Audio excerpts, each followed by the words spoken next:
नमस्कार श्रोते हो. दीपक रेगे कथाकथन चॅनलवर आज तुम्ही ऐकणार आहात नीता गद्रे यांच्या देऊळ या कथासंग्रहातली कथा स्नेहांकित.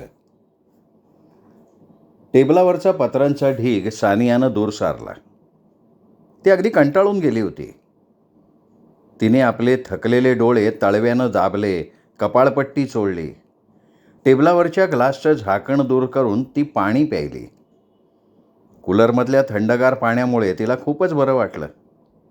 आपला टी-शर्ट तिने उगीचच सारखा केला. ती पुन्हा पेन उचलणार तेवढ्यात ऑफिसातल्या इतर मुलींचा हसत खिदळत जाणारा घोळका तिच्या रूमसमोर थांबला. ए सानिया, चल की चहा प्यायला. टकलू कुठं आहे गं? तो गेलाय बाहेर म्हणून तर आम्ही चाललोय ना. अय्या हो, मला माहीतच नाही. आणि किती मजा. कोण पाजतंय चहा? वृषाली पाजती आहे. व्हाय फॉर? अगं तिचा ड्रेस नवीन आहे. अगं बाई खरंच की. चल चल. सानिया उठली, सगळ्यांबरोबर कॅन्टीनला गेली. चहाच्या टेबलवर अनुपस्थित लोकांच्या नकला टिंगलटावाळ्या झाल्या. दुसऱ्या दिवशी चहासाठी कोणाला कापायचं हे निश्चित केलं गेलं आणि सगळ्याजणी परत आल्या. सानिया टेबलापाशी आली. तिला आता फ्रेश वाटत होतं. समोरचा पत्रांचा ढीग तिने पुढे ओढला. ती पत्र वाचायला लागली. स्नेहांकित हा पत्रोत्तराचा कार्यक्रम उद्याच प्रसारित व्हायचा होता. आज पत्रोत्तराचं लिखाण करायला हवं होतं. कुणाला आपली निवडचा पत्ता हवा होता, कुणाला कथा कविता पाठवायच्या होत्या. तुमचे सर्वच कार्यक्रम आवडतात असं कळवणारी 20-25 पत्र तिने वेगळी काढली. परवाच सादर झालेलं आघात हे नभोनाट्य स्त्री जीवनातल्या समस्यांवर प्रकाश टाकणारं होतं. अशा मजकुराची 10 पत्रंही तिने वेगळी केली. आता तिचं काम सोपं झालं होतं. तिने मन एकाग्र केलं आणि ती पटापट स्नेहांकित कार्यक्रमाची संहिता लिहायला लागली. शेतकऱ्यांसाठी असलेल्या एका कार्यक्रमात ती करत असलेल्या सरलाक्काच्या भूमिकेचं कौतुक करणारी पत्र तिने सर्वात शेवटी घेतली. ती स्तुती तिला अपेक्षितच होती. अशुद्ध भाषेतील ग्रामीण भागातून आलेली गावढळ माणसांची ती पत्र होती. सगळ्यांना उद्देशून तिने लिहिलं, आपलं पत्र वाचून खूप आनंद झाला, धन्यवाद, यापुढेही पत्र पाठवा. तिची संहिता पूर्ण झाली होती. तिने इंटरकॉमवरनं बिपिनला तयार राहायला सांगितलं. ती ध्वनिमुद्रणासाठी स्टुडिओत शिरली. हा कार्यक्रम श्रोते उद्या ऐकणार होते. आपल्या गोड आणि कमावलेल्या आवाजात ती पत्रोत्तरं देणार होती.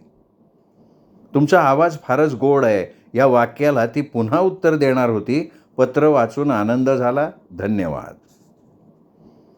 गिमवी गावातली एक झोपडी. दाराला असलेल्या कडीतून सहजपणे बाहेर पडणारं कुलूप विजया मयेकरनं काढलं आणि खोपटाचं दार उघडून ती आत शिरली. पाठोपाठ गणेश आणि चंपा ही तिची मुलंही आत आली. तिने आपल्या घरातली बादली आणि घागर उचलली. गणेशला बरोबर घेऊन ती विहिरीवर आली. विजया मयेकरनं भरून दिलेली बादली त्यांनी उचलली आणि तो घराकडे आला. विजया मयेकरनंही एक घागर डोक्यावर आणि एक कडेवर घेऊन घराची वाट धरली. हातपाय तोंड धुवून तिने स्टोव पेटवला. त्यावर चहा ठेवला. गणेश आणि चंपासमोर चहाचे कप ठेवले. कळकट कान फुटक्या कपातून तिने तांबड्या रंगाच्या चहाचे घुटके घ्यायला सुरुवात केली. अचानक तिला आठवण झाली. तिच्या चेहऱ्यावरची उत्सुकता ओसंडून व्हायला लागली. ती गणेशला म्हणाली, अरे गण्या, रेडिओ आणखी. परवानं पत्र लिवले रेडिओला. बघू, आज संध्याकाळी उत्तर देतात म्हणे. अरे माझं नाव घेतील रेडिओवर. गणेश धांदलीनं उठला. पायाच्या धक्क्यानं सांडलेल्या चहाकडे लक्ष न देता त्यांनी स्टूल फरफटत पुढे ओढलं. फळीवरचा रेडिओ काढला. विजयाच्या हातात तो आणून देत गणेश म्हणाला, आई घे की, लाव की लवकर. विजयानं रेडिओ लावला आणि तिने ऐकलं. पुढचं पत्र आहे गिमवी गावच्या प्रभा आयरे आणि विजयाताई मयेकर यांच्याकडून आलेलं. त्या लिहितात, तुमचं सरलाक्काचं काम आवडतं. आम्ही हातातलं काम टाकून रेडिओ ऐकतो. हा कार्यक्रम रोज लावावा. ते वाक्य ऐकून विजया मयेकर तृप्त झाली. तिला खूप आनंद झाला. दिवसभराचे सगळे कष्ट, सगळा थकवा ती विसरली. तिने उत्साहानं परात पुढे ओढली. गणेशलाही खूप आनंद झाला. आईबद्दल अभिमान वाटला. तो आईला बिलगला, लाडात आला. एरवी अंगचटीला येणाऱ्या गणेशाला दूर ढकलणाऱ्या विजया मयेकरनं आज त्याला जवळ येऊ दिलं. त्याच्याकडे पाहत नाक उडवत ती म्हणाली, "अरे बाबा, गेल्या आठवड्यात प्रभाकडनं कार्ड लिहून आकाशवाणीच्या पत्त्यावर टाकलं होतं, त्याचं उत्तर दिलं आज." गणेशच्या मनात विचार आला, आपणही पत्र लिहिलं तर? आईला लिहिता वाचता येत नाही. प्रभामावशींनी पत्र लिहिलं. आपल्याला लिहिता वाचता येतं. आपण पत्र लिहू, आपलं नाव पण वाचून दाखवतील. त्यांनी पत्र लिहायचा निश्चय केला तेव्हा कुठे त्याला झोप लागली. गणेश आज नेहमीपेक्षा लवकर उठला. त्याची आई केव्हाच उठली होती. केसाचं टोपलं आणि डोळ्यात चिपडं घेऊन चंपी आपल्या लहान लहान हाताने भांडी घासत होती. गणेशानं डाव्या हाताच्या तळव्यावर मशेरी घेतली आणि तो ती दातांवर चोळू लागला. पेरवाच्या झाडाखाली बसून मशेरी लावणं आणि झाडाखालची दगडमाती मशेरीच्या काळपट पिचकाऱ्यांनी रंगवणं हा त्याचा रोजचा आवडता उद्योग. सकाळची 15 मिनिटं त्यातच जायची. त्याचं तोंड धुवून झालं, संडास करून झाला, तो झोपडीत आला. कोपऱ्यात अस्ताव्यस्त झोपलेल्या बापाकडे दुर्लक्ष करून आईने पुढे केलेला चहा तो प्यायला. पुढचं सगळं काम त्यांनी चटाचटा आवरलं. तो आज लवकर शाळेत गेला. त्याला रेडिओवरच्या ताईला पत्र लिहायचं होतं. त्याचा मजकूर त्याने रात्रभरात 1000 वेळा मनाशी जुळवलेला होता. गणेश आज तो मजकूर लिहिणार होता. अडलेले शब्द कृष्णाला विचारणार होता, पण आज तो ते पत्र लिहिणारच होता. तो शाळेत पोचला. दप्तरातला बस्कर म्हणून आणलेला पोत्याचा तुकडा त्यांनी बाहेर काढला.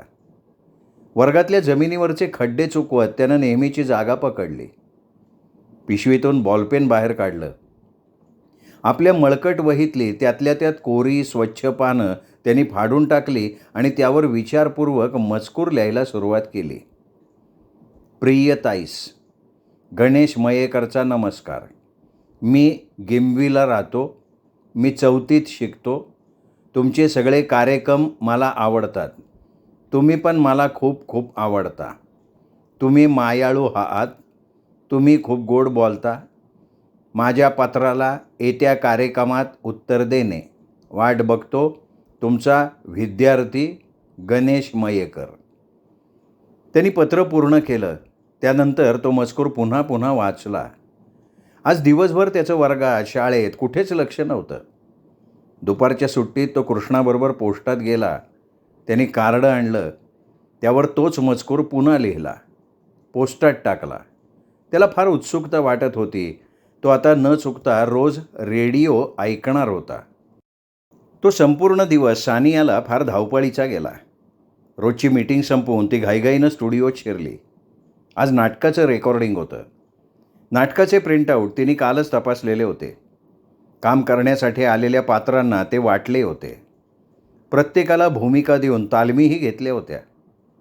हे नाटक अभिनयाच्या दृष्टीनं तर अवघड होतंच, पण साऊंड इफेक्ट्सही गुंतागुंतीचे होते.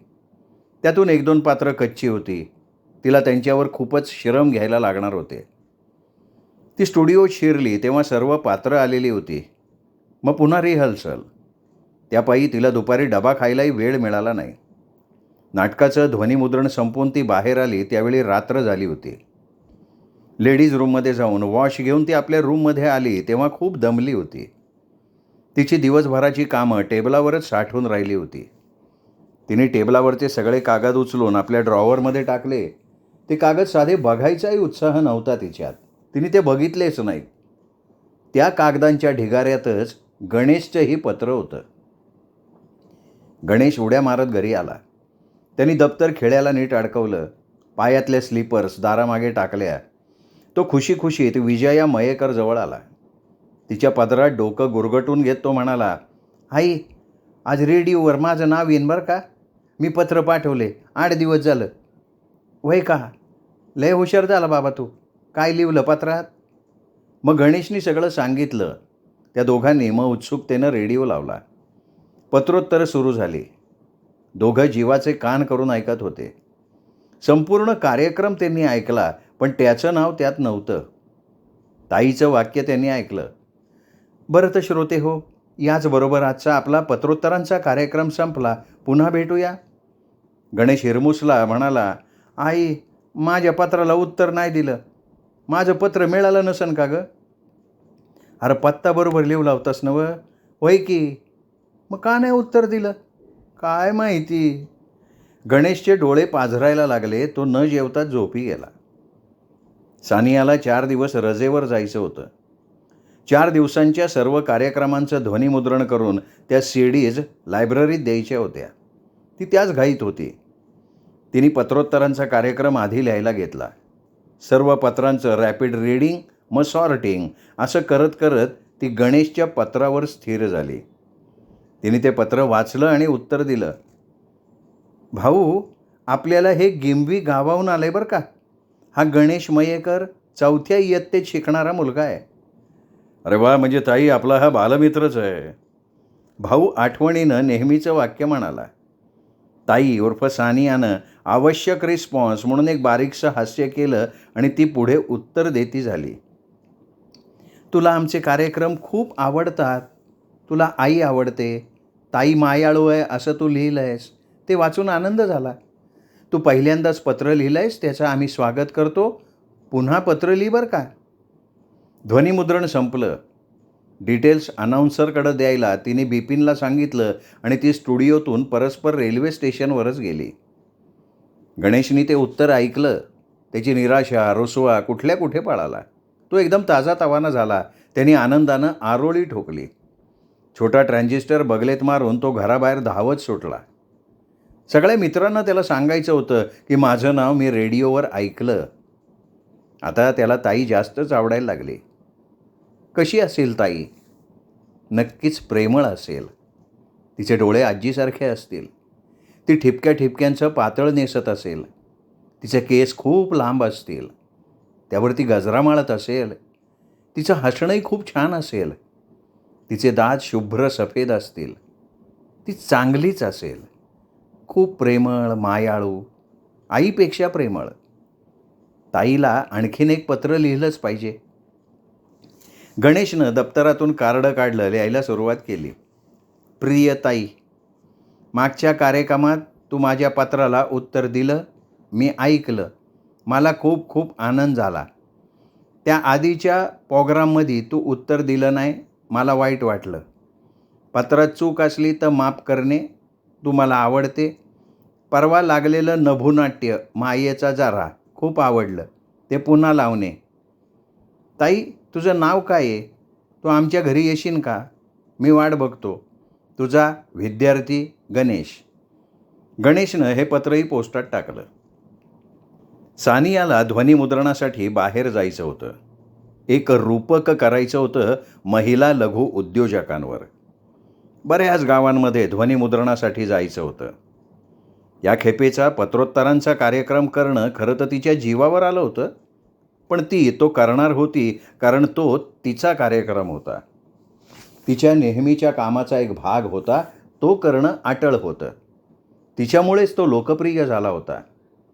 तिने मुकाट्यानं पत्र पुढे ओढली. जेवणाच्या सुट्टीतला वेळ वाचवून आणि चहा पिण्यात वेळ न घालवता तिने घाईघाईनं पत्रोत्तरं लिहिली. गणेशचं पत्र तिच्या हातात आलं. तिने उत्तर दिलं. मागच्या पत्रोत्तराच्या कार्यक्रमात तुझं पत्र वाचलं नाही म्हणून रागवू नकोस. खूप पत्र एका वेळेला आली की सगळी एकाच कार्यक्रमात नाही घेता येत म्हणून उशीर झाला. गणेश, रागवू नकोस रे. यापुढेही जरूर पत्र लिही. मायेचा झरा हे नभोनाट्य लावण्याची तुझी सूचना नोंदवून घेत आहोत. पत्रासाठी आभार. पुढचं पत्र कोणाचं आहे बघ बरं भाऊ. गणेशचं मन तृप्त झालं हे उत्तर ऐकून. आपण कोणीतरी मोठे आहोत असं त्याला वाटलं. त्याने एक मोठा श्वास घेतला. त्याची छाती अभिमानानं भरून गेली. सानिया ध्वनिमुद्रणासाठी बाहेर गावी गेली होती. संध्याकाळी ते ध्वनिमुद्रण संपलं. ती गाडीत जाऊन बसली. दिवसभर उन्हातान्हात हिंडावं लागलं होतं. आता तिचं डोकं दुखायला लागलं होतं. गाडी धावत होती. गाडीच्या सीटवर डोकं ठेवून ती विसावली होती. तिला समाधान एकच होतं की लघु उद्योजक स्त्रियांच्या चांगल्या मनमोकळ्या मुलाखती तिला मिळाल्या होत्या. मुख्य म्हणजे सायकलचे पार्ट्स बनवणं, हॉस्पिटलसाठी उपकरणं बनवणं असे अपारंपरिक व्यवसाय करणाऱ्या स्त्रियांच्याही मुलाखती त्यात होत्या. शिवाय लोणची पापडवाल्या तर होत्याच. तिचा कार्यक्रम नक्कीच चांगला होणार होता. तो कसा सादर करायचा, कोणाचे आवाज वापरायचे, कुठले इफेक्ट्स वापरायचे याचा विचार ती करत होती.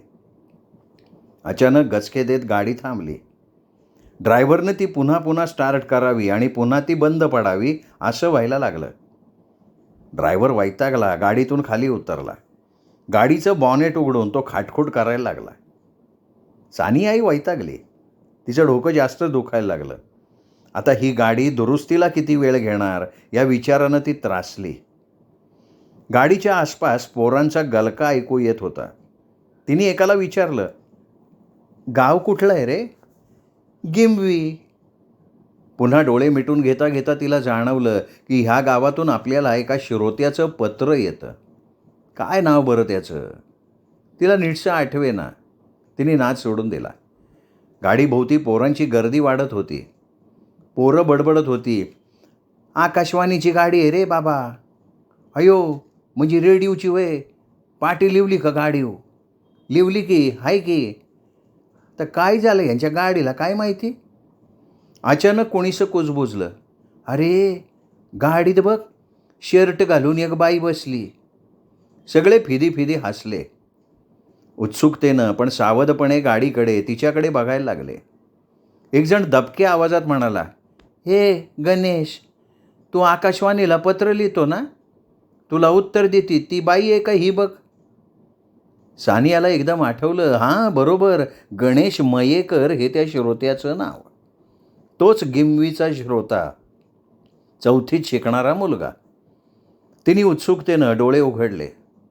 तिने पाहिलं, एक सावळा हाडकुळा अशक्त मुलगा. अंगात मळकी खाकी चड्डी आणि युनिफॉर्मचा पांढरा मळका शर्ट घातलेला. गणेशनं सानियाकडे बघितलं. तो पुन्हा मित्रांकडे वळून दबक्या आवाजात म्हणाला, अरे मी तिला बघितलंय, मामाबरोबर गेलतो ना तवा. ती ही ताई नाही. ताई आहे ना ताई, ठिपक्या ठिपक्याचं पातळ नेसती, लांब केस आहे ती तिचे, त्यात गजरा घालती ती, लय मायाळू आहे. या बाईने बघ केस कापल्यात आणि शर्ट घातलाय, कुक्कू लावलेलं नाही. ही ती ताई नाहीच. सानियानं हलक्या आवाजातलं गणेशचं ते बोलणं ऐकलं. गणेशनी तिला बघितलं नव्हतं हे नक्की. मित्रांवर इम्प्रेशन मारण्यासाठी तो चक्क थाप मारत होता. तिचा फक्त आवाज ऐकून गणेशनी तिची एक प्रतिमा बनवली होती.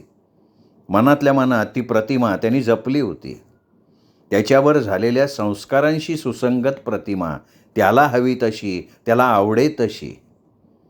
प्रत्यक्षात त्यात ती तशी अजिबात बसत नव्हती. गणेशनी पुढे येऊन धिटाईनं विचारलंच, तुम्ही पत्राला उत्तर देणाऱ्या ताई आहेत का? तिने नकारार्थी मान हलवली. आवाजावरून त्याने आपल्याला ओळखू नये म्हणून ती एक अक्षरसुद्धा बोलली नाही. बघ मी म्हणलं नाही वय. गणेश मित्रांकडे वळून म्हणाला, ही ती ताई नाहीचे, ही दुसरीचे. नंतर तो सानियाकडे वळून म्हणाला, जरा थांबा तुम्ही, जाऊ नका. अहो मी एक पत्र लिहिलंय, पोस्टात नाही टाकलं, ते ताईला नेऊन द्या आणि ताईला म्हणावं माझ्या घरी एकदा ये की. सानियानं होकारार्थी मान हलवली. गणेश पळत पळत घरी गेला. गाडी दुरुस्त झाली होती. आता रात्र व्हायला आली होती. बाई चालायचं का? ड्रायव्हरने विचारलं. सानिया म्हणाली, 5 मिनटं थांबा, तो एक मुलगा पत्र आणतो एक, ते घेऊन जाऊ. ड्रायव्हर जरा वैतागला पण गप राहिला. गणेश धापा टाकत आला. त्याला बोलताही येत नव्हतं. खूप दम लागला होता. त्यानं सानियाच्या हातात एक पत्र दिलं. गाडी सुरू झाली. गणेश, त्याचे मित्र, ते गाव मागे पडलं. हलत्या गाडीत सानिया ते पत्र वाचायला लागली. प्रिय ताईस, गणेशचा नमस्कार. तू मला खूप आवडती. मी तुला भेटायला येणार आहे, तरी तुझा पत्ता कळवणे. ताई, मायेचा जरा हे नभोनाट्य रात्री लावू नको, दुपारी लावा. रात्री आम्ही नभोनाट्य ऐकू शकत नाही, कारण माझे बाबा रोज रात्री दारू पिऊन येतात, धिंगाणा घालतात, शिव्या देतात. माझ्या आईला लय मारतात. आईचं तर रगातच निघतं, तरी पण मारतात. आई खूप रडती वरडती. पण मी काय पण करू शकत नाही. मला लय वाईट वाटतं. मी रडतो मग. माझ्या आईचा मार काही चुकत नाही. मला लय भीती वाटते. ती मार खाताना मारणार आहे. मला लय रडायला येते.